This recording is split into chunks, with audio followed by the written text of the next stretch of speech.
Hi, I'm David Busch, and welcome back to Busch History. We're taking a look at Gerald Ford today as part of my ongoing series called The Presidents. You can get a lot of additional information at my website, www.buschhistory.net, and you'll find a table of contents to a whole series of videos in American history. So right now we're up to Gerald Ford, and let's take a look at Jerry Ford. Jerry Ford was either the luckiest or the unluckiest person probably in the last 30 years of the presidency. Most people know him as the guy that pardoned Nixon. But you see, Jerry Ford was a good guy in a bad situation. Let's take a closer look.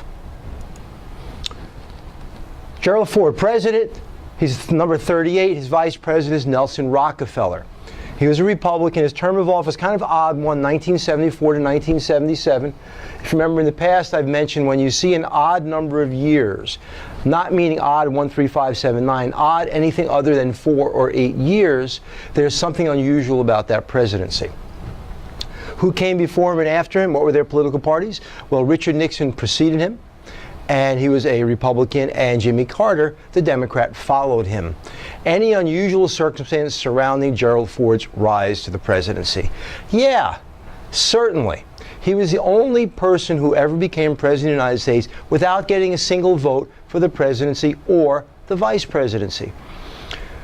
Most of us understand that Gerald Ford became president as a result of Richard Nixon stepping down in August of 1974 with the Watergate scandal. But how did he become vice president first?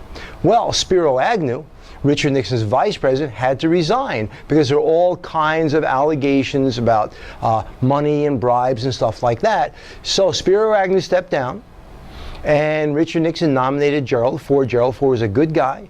And when Nixon stepped down, Gerald Ford became President of the United States. Thereby, he was the only person to become president who never received a vote to be president.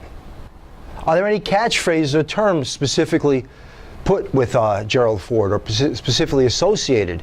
Are there any catchphrases specifically associated with Gerald Ford? Yeah, we have the secret deal, the pardon, and stagflation. Those terms are often bantered around. When he left office, was it by choice, defeat, natural death, assassination, or resignation? He was beaten. He was beaten by Jimmy Carter in the 1976 election. Jerry Ford did not want to run in 1976 in the first place, except the Republican Party pretty much drafted him. They talked him into it. He was actually a pretty good guy, but he had this cloud hanging over his head.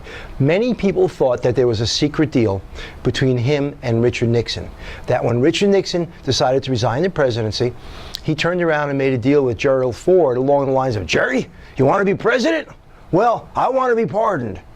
And in September, about a month after Nixon resigned, Gerald Ford turned around and pardoned Richard Nixon. Personally, I don't believe there was a deal. I think Gerald Ford realized that putting a former president on trial and having him take the witness stand would have been a circus for years to come, and we weren't going to send Richard Nixon to jail regardless.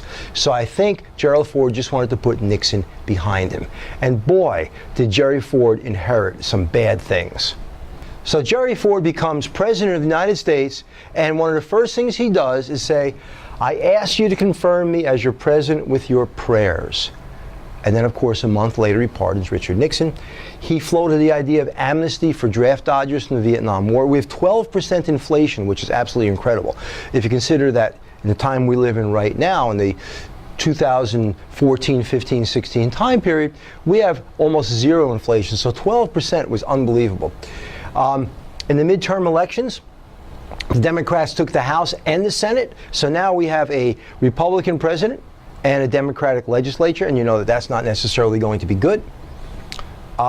He had a program called Whip Inflation Now Win. He also increased taxes 5.5% on the wealthy, and he cut federal spending.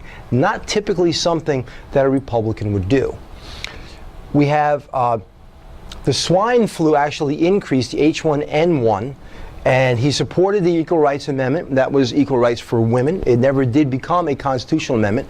Betty Ford called Roe versus Wade a good thing. So we have a Republican First Lady calling the abortion decision a good thing. He also passed Public Law 94-142, which basically created special education in the United States. It said that any child in the United States should have an equal and appropriate education. And we have never turned back from that. We have all kinds of wonderful programs for that. Unemployment was 9%. He had the Tax Reduction Act, federal loans to New York City, after he initially said no, and there were 2 assassination attempts on him. Now, on the other side, in 1976, he was president for the bicentennial, which was a big, big deal. I remember watching those parades. He continued to struggle with something called stagflation. Stagflation was high inflation and high unemployment. Normally, with high inflation, you get low unemployment. So now we had not a lot of people with jobs, and we have high inflation. So it was really tough for him. And he was also going to be challenged by Ronald Reagan in 1976 for the party's nomination. He did get the party's nomination, but nevertheless, Reagan was there starting to seek the presidency already.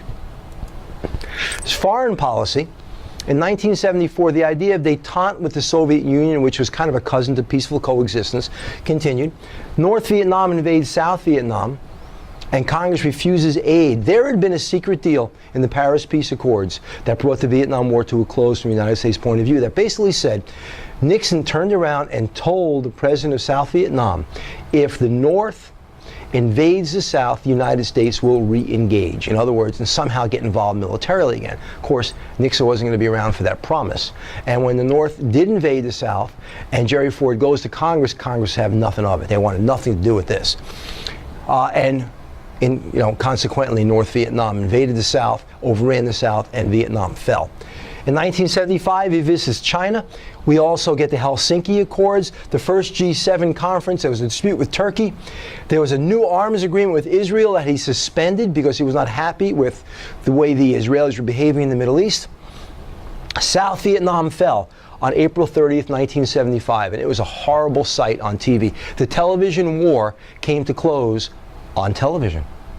I remember watching as helicopters went in and out of South Vietnam, getting refugees and Americans out of South Vietnam and brought them by helicopter to aircraft carriers in the South China Sea.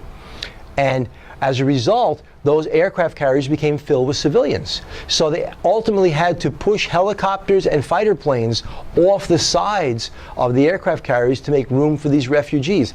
That is not a sign of a country that did not lose a war. We looked very bad at the end of the Vietnam War. We also have the Mayaguez incident in May of 1975 with Cambodia, when Cambodia took a freighter and the United States had this huge incident, and Jerry Ford actually orchestrated a rescue mission for Americans who were on this freighter, and it was this huge international incident. We have a border dispute with North Korea, nothing else new there. So Jerry Ford actually had a pretty busy presidency. And who knows, if he hadn't granted the pardon to Nixon, the country may have looked at him very differently. I saw an interview shortly before he died in which he said there was no deal whatsoever. But nevertheless, Jerry Ford ends up being a footnote in American history. He was basically a caretaker administration and the only person to become president without ever being elected. Anyway, for now, I'm David Busch, and this is Busch History, and we'll see you again.